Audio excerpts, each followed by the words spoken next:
Muy buenas noches, bendiciones para todos. Nos place nuevamente que nos esté acompañando en una transmisión más de esta página Generación Avivados. Quiero iniciar nuevamente con una oración. Por favor, permítame, Padre, en el nombre de Jesús de Nazaret, te damos gracias. Gracias por lo bueno, maravilloso, misericordioso, eterno y grande misericordia que tú eres para con nosotros. Una vez más nos permites poder transmitir, una vez más nos permites poder compartir de lo que tú nos has dado, Señor. Y como maestro de las Escrituras, Dios mío, me complace, Señor, poder enseñar en esta noche tu palabra, las Sagradas Escrituras, y un tema tan relevante, tan importante y tan básico en la cristiandad como es este de esta noche. Padre, gracias. Danos el de nuevo la gracia. Deshace toda obra de las tinieblas en el nombre de Jesucristo. Amén. Bien, para todos los que de pronto hasta ahora se conectan en la primera serie escatológica, nosotros hemos estado compartiendo los temas escatológicos, pero exactamente basándonos en lo que se trata de las señales bíblicas. Hemos hecho algunos abrebocas sobre estos temas, pero compartimos dos señales. Una de ellas nos referíamos a las señales en el cielo y muchos acontecimientos que tienen que ver con esto. En la otra explicamos exactamente lo que se trata, o un resumen de casi todas las señales que íbamos a estar estudiando. Pero la última vez estuvimos tocando un poco también sobre lo que era el rapto o arrebatamiento y la diferencia entre la primera venida, digamos así, entre el rapto o arrebatamiento y la segunda venida, que muchas personas lo confunden. Así que hoy vamos a estar compartiendo otro tema más que se llama las 7 dispensaciones. A ver, no he querido continuar con exactamente con las señales bíblicas. Son muchas, pero nosotros leímos en San Mateo 24 y dijimos que íbamos a tratar de estudiar algunas de las 7 principales señales que mencionaba Mateo 24, pero que hemos hemos hecho algunos pausas con respecto a estos temas para ir explicándonos y desmenuzándolo de una mejor manera. Así que en el caso de hoy queríamos que compartiéramos lo que son las 7 dispensaciones. ¿Por qué razón? Porque al igual que la teología sistemática, nosotros podemos organizar de una mejor manera para así explicar mejor la Biblia. Entonces, las 7 dispensaciones trata de esto, ¿no? Trata de organizar los periodos, los lapsos de tiempo y cada uno de los intervalos que Dios ha tenido con el hombre y cómo ha sido el trato de Dios con el hombre y cuáles han sido las tendencias de cada una de ellas. Así que hoy entonces vamos a iniciar con este estudio. Se llama, repito, las 7 dispensaciones. Usted escuchará que algunos dicen las 5 dispensaciones, otros dirán las 8 dispensaciones, otros dicen las 9 dispensaciones, en fin. Muchos teólogos suelen definir menos y mucho más de 7, pero póngale usted con un porcentaje del 80% de los teólogos, creemos y estamos convencidos que son 7, simplemente 7. Entonces, basándonos en esto, queríamos entonces leer un texto bíblico. Este texto bíblico lo voy a leer como introducción, pero a la vez también como muestra de que este tema es bíblico. Algunos se atreven a decir que las dispensaciones no es un tema bíblico, que no existe en la Biblia. Hoy le voy a leer un texto bíblico y posiblemente lea 2 más. Pues iniciamos con el primero. Se encuentra en Efesios capítulo 1, verso 10 y dice, leo en el nombre de Jesucristo. Dice, de reunir todas las cosas en Cristo, en la dispensación del cumplimiento de los tiempos, así que están en los cielos como las que están en la tierra. Entonces, la dispensación del cumplimiento de los tiempos, porque las dispensaciones son una serie de tiempos que ha vivido la humanidad. Ya vamos explicando poco a poco con calma. Siéntese tranquilo, órele a Dios, tome un vasito con agua, como usted se sienta cómodo. Si usted piensa que o considera que este tema es relevante, comparta con otros en su Facebook, comparta con otros en el WhatsApp. Así que, pues, atentos a esta enseñanza de hoy. Entonces, lo primero que podríamos decir sobre las dispensaciones, las cuales estaremos mencionando siete de ellas,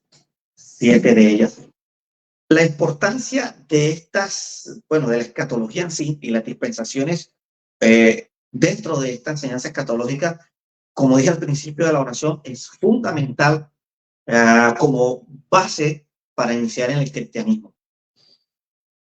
Dicho de una forma resumida, las dispensaciones resumen todos los periodos de la humanidad en la historia y hasta el presente. ¿De dónde viene esta palabra dispensación? Viene del griego alkonomos, que significa mayordomo o administrador. Si usted quiere encontrar algunos otros textos bíblicos que apoyen esto y lo que estamos iniciando, que se llaman las dispensaciones, lo puede encontrar en Colosenses capítulo 1, verso 25 y Efesios capítulo 3, verso 2. Ahora, dividiendo la palabra en dos, alcono significa casa o hogar y nomos, ley de la casa o reglas del hogar.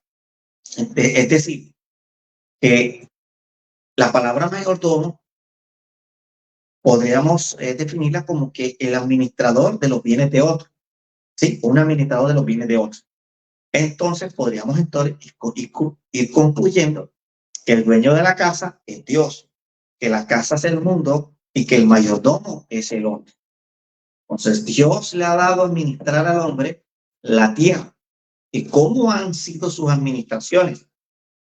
Bueno, ya ustedes las conocen, pero vamos a estudiar un poco más a profundidad y haciendo un recorrido por la Biblia.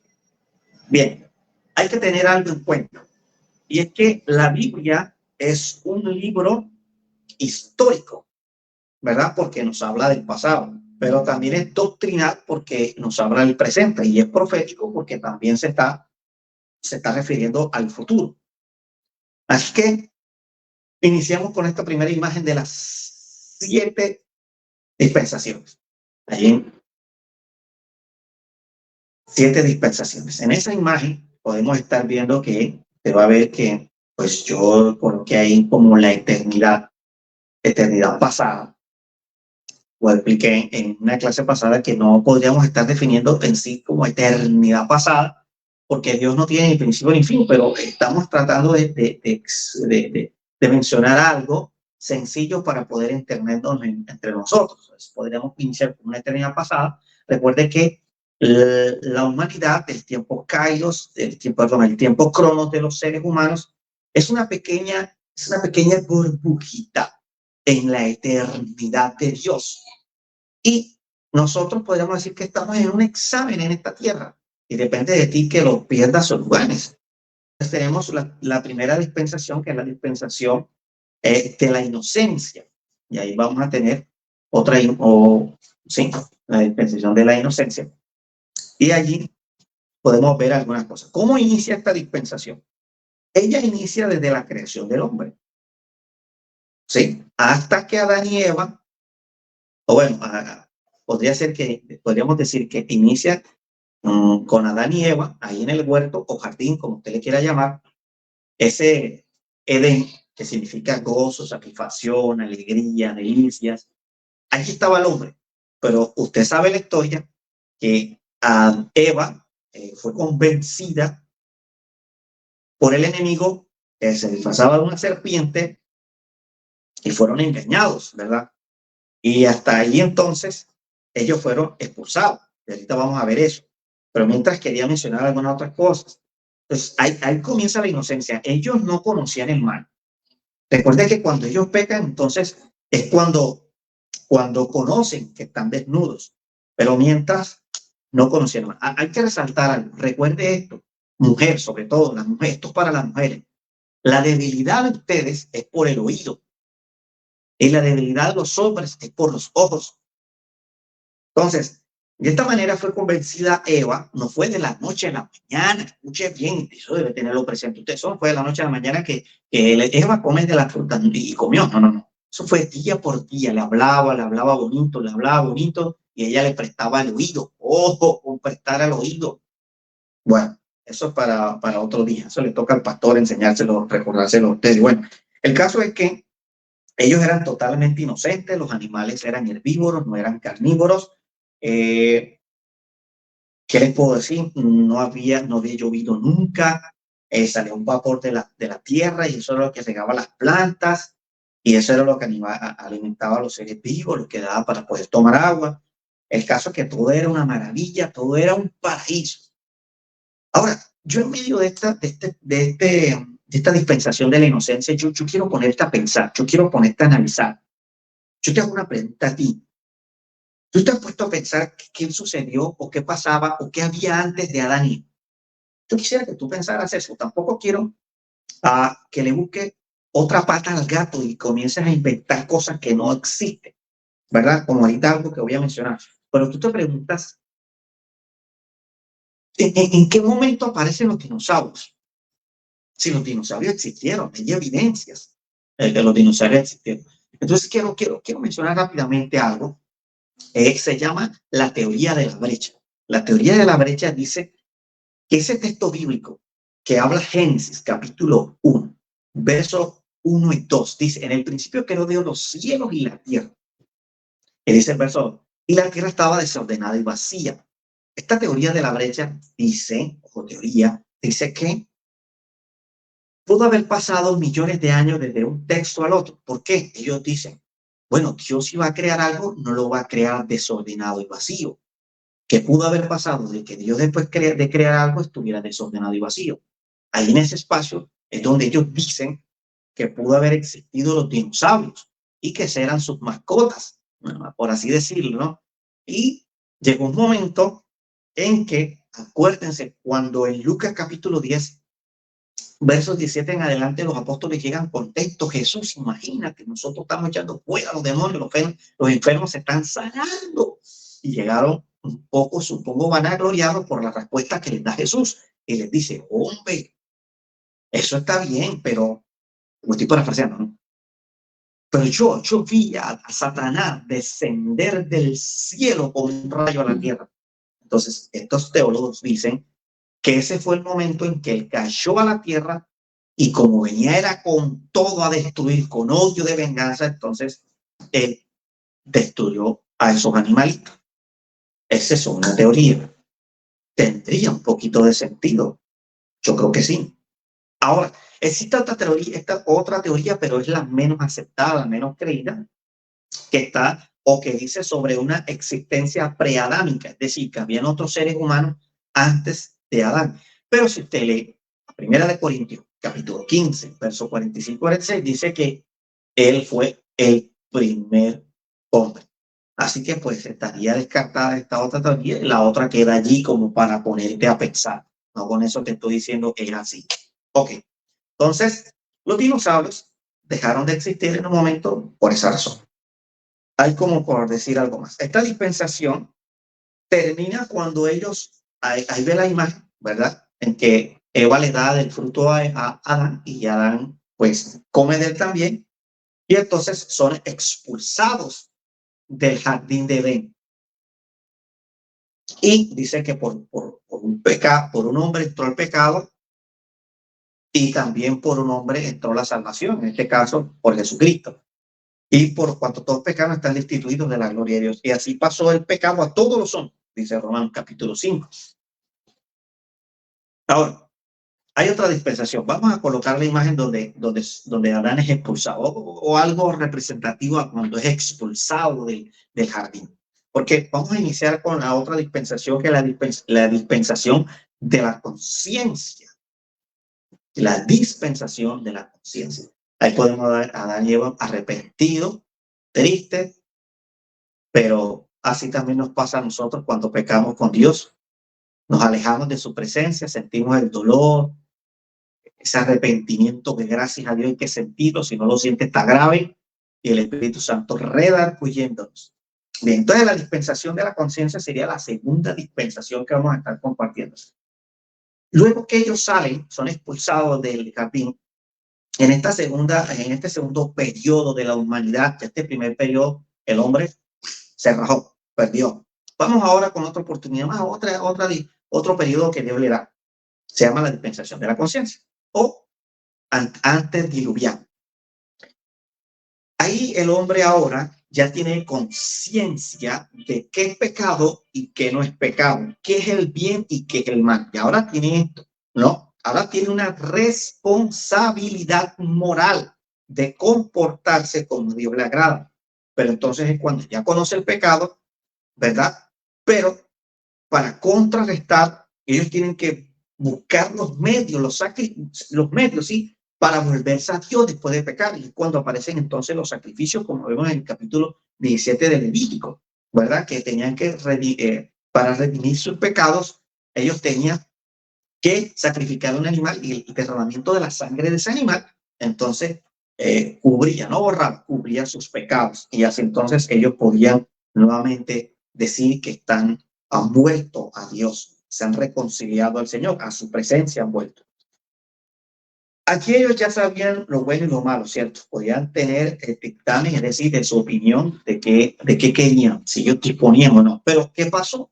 El libro de Génesis, en el capítulo 6, dice que el hombre comenzó de continuo a pensar en el mal y se apartó. Y la Biblia dice que Dios entonces se arrepintió de haber creado al hombre y llamó a Noé. Y Noé entonces comenzó a construir un arca y en el arca se fueron salvos después que comenzó a llover por primera vez en la tierra. Por eso cuando le decían va a llover, se burlaban de Noé. Algo similar a lo que nosotros decimos hoy, Cristo regresa pronto y la gente, jaja, Cristo no regresa, jaja. Y era algo similar. Se burlaban de Noé hasta que vino el diluvio y se los llevó a todos y fueron salvos solo 8 personas. 8 personas en el diluvio.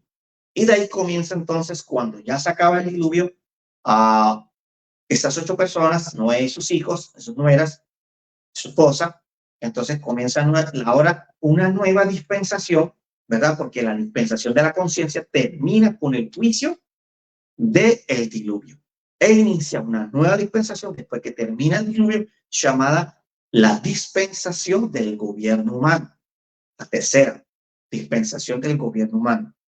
Allí entonces Noé tiene la responsabilidad de reproducirse nuevamente en la tierra y de llevar la humanidad nuevamente hacia Dios. Pero ¿qué pasó? Que uno de sus bisnietos, llamado Nimrod, comenzó entonces a rebelarse. La Biblia dice que fue el primer hombre poderoso en la tierra y comenzó a rebelarse contra Dios. Y muchas menciones más podríamos decir, no, él fue el precursor de la idolatría. Así similar a como la vemos hoy, que se inclinan a esas imágenes y comienzan a adorarlo más o menos. Él fue uno de los pioneros de la idolatría a nivel mundial y que hoy en día la seguimos viendo de distintas maneras, con distintos nombres, con distintas imágenes, pero la misma idolatría que inició Nimrod en aquel tiempo. ¿Sí? En aquel tiempo. Así que vemos la expulsión, ¿verdad? Y luego vemos que termina la segunda dispensación con el diluvio. Y ahí podemos ver la imagen, mi asistente, la imagen del diluvio. Ahí vemos el arca, cómo fue todo terrible. Yo imagino la gente ahora sí decía, en términos coloquiales cartageneros decían, mi valecita, por favor, Noé, mi valecita, ábreme la puerta. Pero escúchenme, cuando ya Dios cierra una puerta, no hay hombre que la abra. Y cuando Dios abre una, no hay hombre que la cierre. Pero lo más tremendo es que los burros se salvaron y muchos hombres no se salvaron. A veces los animales son más inteligentes que nosotros. Entonces, en esta tercera dispensación, que es la dispensación, ¿verdad?, del gobierno humano, comienza la misma tendencia. Nimrod comienza a influenciar en la humanidad y a pervertirla, y comenzaron a decir, hombre, nosotros no necesitamos tanto de Dios, ¿para qué Dios? Vamos a hacer algo, vamos a construir una torre y esa torre nos va a llevar al cielo y vamos a conquistar el cielo y no necesitamos más nada, sino que construir una gran torre. Por eso hoy tenemos la imagen de la torre, mi asistente. Ahí comienzan a construir esa torre, ¿no? Era la idea de llegar al cielo, de no depender de Dios. Algo similar a lo que estamos viendo, y el hombre no quiere, uh, no quiere creer en su palabra, no le da lugar a Dios, sacan leyes en contra de Dios, no le interesa, no le importa un comino Dios. Bueno, ellos un día se la verán con Dios, crean o no crean. El caso es que en este gobierno humano, los seres humanos se pervirtieron también, se apartaron de Dios. Entonces Dios en esa torre de Babel los confunde, los confunde. Se dice que en aquel entonces existía un solo idioma, que era el idioma hebreo. No se le llama el idioma original, el idioma hebreo. Pero después de ahí salieron los primeros 70 primeros idiomas en el momento de la confusión y no desistieron de seguir construyendo porque ya no se entendían. Y después de esos 70 ya llegaron a haber hasta 7.000 idiomas diferentes en el mundo entero. Y hasta allí llegó esa dispensación, hasta la confusión de las lenguas en la Torre de Babel. Yo quiero recitar una frase de S.S. Lewis. Dice, hay dos tipos de personas: los que dicen a Dios, sea hecha tu voluntad, y aquellos a quienes le dicen a Dios, o los quien Dios les dice, muy bien, sea hecha tu voluntad. Porque a veces queremos hacer nuestra propia voluntad y no la voluntad de Dios. Bien, la cuarta dispensación, y vamos a acelerar para decirte un poco más rápido. La dispensación de la promesa es la cuarta dispensación. Se le llama la postdiluviana. Esta dispensación de la promesa es el llamamiento de un hombre llamado Abraham, que vemos ahí en la imagen, y que ya voy a explicar algo interesante con respecto a esa imagen. Y es que es llamado un hombre llamado Abraham de la tierra de Ur de los Caldeos para que fuera a una tierra que fluye leche y miel y que iba a ser de él un pueblo, una nación grande como la arena del mar. Y allí entonces él tiene como objetivo vivir de esa promesa que Dios le ha dado, ¿verdad? Pero él comete unos errores, y es que él lleva a su padre y a su sobrino en medio del llamamiento de Dios, y esto atrasó la promesa varios años atrás. Llega un momento, escúcheme bien, en que Dios le dice a Abraham, dame tu hijo Isaac y sacrifícalo. Él, como un hombre de fe, padre de la fe, él le sube unas maderas a su hijo Isaac en el hombro, y suben al monte. Y estando allá, Dios le dice, no lo hagas, porque ya estaba a punto. ¿Veis? Hago una imagen muy representativa. Él estaba a punto de sacrificar el niño.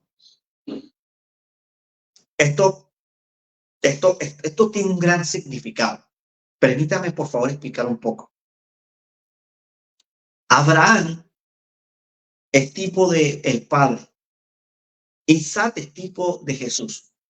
Así como Isaac subía con una madera en el hombro hacia el monte Moriah para ser sacrificado, pero que al final no fue sacrificado, asimismo fue Jesús con madera en el hombro, pero una madera en forma de cruz. El igual subió por ese mismo lugar. Escúcheme, es que es el mismo lugar, monte Moriah, y ese monte del Gólgota donde a Cristo lo crucificaron. Entonces el caso es que él va al igual que Isaac con un madero, pero a diferencia de Isaac, Jesús sí fue sacrificado. Ahora, ¿qué podemos ver? Y es que Abraham, en esa piedra se dice, por eso quiero ahora pasar a la próxima imagen. En la próxima imagen vamos a ver un lugar que se llama la explanada o la mezquita de Omar, o la explanada de la mezquita. Es un lugar sagrado en Jerusalén, donde está la cúpula de la roca. Usted puede observar en la imagen. En ese lugar, dentro, usted puede ver la otra imagen, hay una piedra, hay una gran piedra. Esa piedra es muy importante y relevante para los musulmanes, para el Islam. Ellos dicen que desde esa piedra Mahoma ascendió al cielo. Pero los judíos también dicen que esa piedra es importante para ellos porque es la piedra fundamental, la piedra con que Dios formó el universo. Y que también es la misma piedra donde Abraham iba a sacrificar a Isaac. Y tiene muchos significados más que ahorita no podemos estar tocando por cuestiones de tiempo. Pero ese lugar es importantísimo tanto para el Islam como para los judíos. Pero en sí, es el lugar que usted ve en las noticias que es muy disputado. Lo reclama el Vaticano, lo reclama hasta Rusia, lo reclaman los del Islam, lo reclaman los musulmanes, lo reclaman los cristianos. En fin, es la ciudad más importante e influyente y representativa del mundo. Ahora, ¿por qué razón? Es que algunas personas dicen, algunas personas que trabajan en organizaciones como la ONU le han dicho a Israel, pero oye, ¿cuál es el problema? ¿Por qué no construyen un tercer templo en otro lugar si lo que hay es espacio en Israel? Pero ellos dicen, no, porque es allí el lugar que Dios escogió. Y los musulmanes dicen, sí, es el lugar que Mahoma escogió. Entonces, por eso lo pelean tanto. Ahora, usted me dirá, pero ¿cómo así? Que la Biblia dice que ese es el lugar de Dios. Claro, permítame leer. En el Salmo 132, verso 13 dice, pues el Señor ha escogido a Jerusalén, ha querido que sea su hogar. Este es mi lugar de descanso para siempre. Dijo, viviré aquí porque este es el hogar que he deseado. Ahora, no en vano cuando Cristo vio que los mercantes cambiaban monedas y vendían animales dentro del templo, cogió y con un látigo golpeó a toda esa gente, tumbó todo y le dijo, no, esta casa no es casa de mercaderes, sino casa de mi Padre, casa de oración. O sea, él reconocía que ese es el lugar especial que Dios escogió. Ahora, muchos lo reclaman, pero usted puede encontrar en la Biblia donde Dios mismo, por medio del ángel de Jehová, que es el mismo Cristo, el Mesías, le dijo a David, David, compra esa era, cómprala, porque ahí quiero que tu hijo edifique casa para mí. Ahí entonces donde estuvo el templo de Salomón y también estuvo el templo que reconstruyó Herodes. Así que ese lugar es importantísimo y por esa es la razón de tanto lo reclama Israel. Israel dice que esa es su capital, pero los musulmanes dicen que también es su capital. En fin, esto es algo bastante polémico, lo hemos compartido un poco en algunas enseñanzas cuando estuvimos compartiendo sobre el conflicto árabe-israelí. Continuamos. Algo más que quiero decir, había muchas cosas más que decir de esos dos lugares, pero avancemos. Algo más que quiero decir que es muy llamativo, es que según los judíos, según la tradición judía, Abraham nació en 1948 antes de Cristo. Y es curioso, tiene sentido, yo no sabía decirle a usted si eso es verdad, pero tiene sentido porque en el 1948, pero después de Cristo, Israel nace como nación independiente, se forma como nación, y eso es algo profético y que también lo contamos en la clase pasada, cómo se cumplieron más de 100 profecías ese mismo día en que David Ben Gurión leyó la carta de independencia de Israel. Ahora vamos a otra dispensación, pero antes quiero decir que esta dispensación de la promesa, que es la cuarta, terminó con la esclavitud de los israelíes en Egipto. Ahora comienza una cuarta dispensación y esta es una quinta dispensación. Esta quinta dispensación inicia cuando Israel es sacada de en medio de Egipto y comienza a pasar por el medio del desierto. Esto es llamativo, porque ellos pasaron 40 años por el desierto. Dios pudo haberlo hecho en cuestiones de semanas, pero demoraron 40 años en medio del desierto para llegar a la tierra prometida.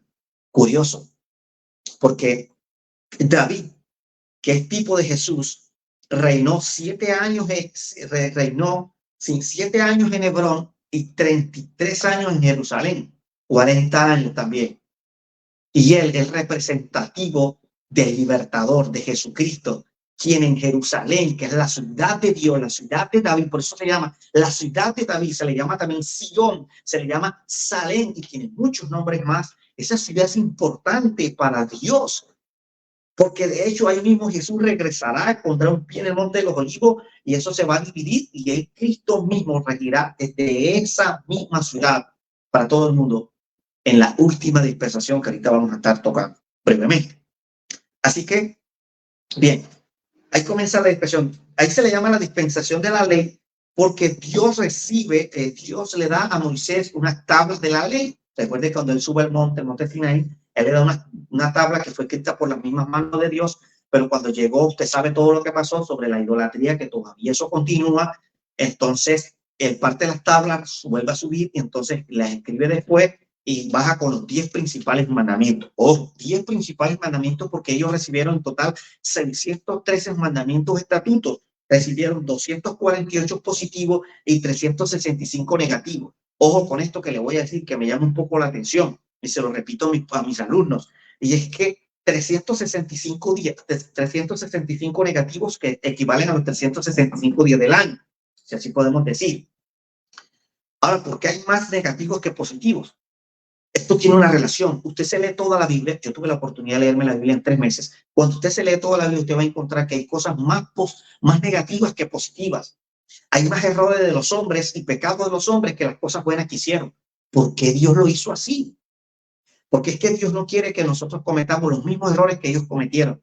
Y siempre Dios nos va a estar recalcando, no hagas esto, no hagas esto, no hagas lo otro. Es más fácil mencionarnos y dirigirnos y mencionarnos lo malo que mencionarnos lo bueno. Porque a veces nosotros, como no vemos o no escuchamos, entonces queremos incursionar para ver si es verdad. Entonces Dios quiso hacerlo de esa manera. Así que entonces Dios da los mandamientos. Ahora, en esa ley había una ley moral, una ley judicial y una ley ceremonial. Esa ley ceremonial ya se cumplió, pero la ley judicial y la moral, ojo, están vigentes aún. Ahora, el hombre no pudo guardar la ley. Era imposible. La Biblia dice en Gálatas 3:10 que, y no voy a estar leyendo para no demorarme más, que eran los que no cumplían la ley por completo, querían cumplirla, pero no la cumplían completa, estaban bajo maldición. Así que todos, después de esto, todos comenzaron a hacer lo que bien les parecía. Eso lo dice el libro de Jueces, se comenzaron a apartar nuevamente e hicieron lo que quisieron. Fue una cosa tremenda y entonces esa dispensación termina con lo que dice Romanos capítulo 10, verso 4, donde Cristo Jesús le pone fin a la dispensación de la ley. Por eso tenemos una imagen donde vemos a Cristo en la cruz, porque ese sacrificio de Cristo da inicio, ahí se acaba, escúchame, ahí hay un, digámoslo así, un enlace, ¿no? Ahí termina la dispensación de la ley, pero comienza una nueva dispensación que es la que estamos actualmente, se llama la dispensación de la gracia, porque Cristo cumplió toda la ley muriendo en la cruz, ¿sí?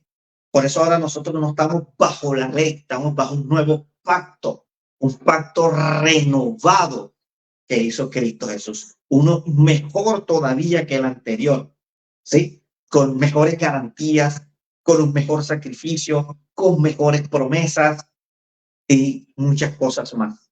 Bien, entonces esta dispensación de la gracia, ¿verdad? Que significa un favor inmerecido, es el mejor periodo de la humanidad y el más largo de todos. En la dispensación de la inocencia era para Adán. La dispensación de la conciencia era para Adán y su descendencia. La dispensación de la promesa era para Abraham y su descendencia. Y la dispensación de la ley era para Israel. Para Israel y todos los que dentro de Israel se unieran y quisieran cumplirlo. Pero la dispensación de la gracia es para Israel y para los gentiles, para todos nosotros. Así que luego de allí, dentro de la dispensación de la gracia, inicia algo maravilloso que vamos a estar compartiéndolo más adelante. Y es el inicio del periodo de la historia de la iglesia. La iglesia tal nace en medio de la gracia. Esto es el día en que Cristo, en Marcos capítulo 16 o en San Juan capítulo 19, él dice, consumado es, y termina la dispensación de la ley, comienza la de la gracia, y en Hechos capítulo 2, el día de Pentecostés se derrama el Espíritu e inicia la iglesia, se derrama el Espíritu y comienza y nace la iglesia cristiana evangélica. Las demás todas Bueno, quiero dejarla hasta ahí. El caso es que nace la iglesia y eso estaremos compartiéndolo en una hermosa enseñanza llamada La historia de la iglesia. Bien, el caso es que la muerte sacrificial, vicaria, expiatoria de Cristo Jesús fue la que dio inicio a toda esta nueva dispensación, también llamada la dispensación del Espíritu o la dispensación de la iglesia. Allí ahora podemos estar contentos, agradecidos, porque ahora nosotros vivimos por fe, no por vista, y no somos salvos por obras, sino por gracia. Somos salvados por gracia. Ahora, la ley condenaba al mejor, y esto me lo enseñó aquí, me lo mencionó un profesor llamado Tony Machado, que en algún momento vamos a tener enseñanzas de él y lo vamos a tener compartiendo con nosotros en vivo también en su momento. Él como mi maestro, él es uno de mis maestros en escatología, Otoniel Machado, un profesor en Barranquilla, y Andrés Velázquez, también profesor de gramática y escatología y de hebreo y griego en la ciudad de Barranquilla también. Él me enseñó algo, decía, la ley condena al mejor, la ley condenaba al mejor y la gracia salvaba al peor, salva al peor. La ley presentaba algo que se tenía que hacer, pero la gracia presenta algo que ya está hecho. La ley dice, haz esto y vivirás, y la gracia dice, vive y después harás. La ley dice, golpea, golpe por golpe, eso señalaba la ley, pero ahora la gracia dice, si te pegan en una mejilla, pon la otra. Efesios capítulo 2 dice, porque por gracia soy salvo. Y Romanos 3:24 dice que gratuitamente somos salvos por la gracia. Y para ir terminando con esta última dispensación, que es la dispensación del milenio. Yo en esa dispensación, yo no tengo una imagen como tal. Podría poner alguna, pero yo quiero que seas tú mismo que haga una descripción constructiva de cómo podría ser el milenio. El milenio es la última dispensación. Recuerda que entre la gracia y el milenio va a haber un pequeño intervalo llamado la gran tribulación de un periodo de 7 años. Eso estaremos compartiendo en otra ocasión cuando estemos hablando un poco sobre las 70 semanas de Daniel, la profecía de las 70 semanas de Daniel. Esa profecía termina hablando sobre un evento llamado Armagedón. Armagedón. Eso será en el mismo momento cuando Cristo regrese. Todos le verán. Esa sí es la segunda venida. Entonces, en ese momento es cuando termina la gracia y comienza. Cristo pone a un ángel ata por 1000 años a Satanás y comienza la dispensación del milenio. Cristo reinando desde Jerusalén, de la ciudad de David. Desde ahí comenzará a reinar a todo el mundo entero. Y eso también lo estaremos explicando cómo podría ser. Hay muchas cosas que podría enseñarle con respecto a esto, cómo podría manejarse, ¿no? Después de las personas que pudieron haber pasado posiblemente de la gran tribulación. Bueno, eso es algo maravilloso que estaremos en su momento compartiendo. El caso es que esta dispensación empezará, ¿verdad? Con Jesucristo cuando ponga sus pies nuevamente en el monte de los olivos y después de la tribulación.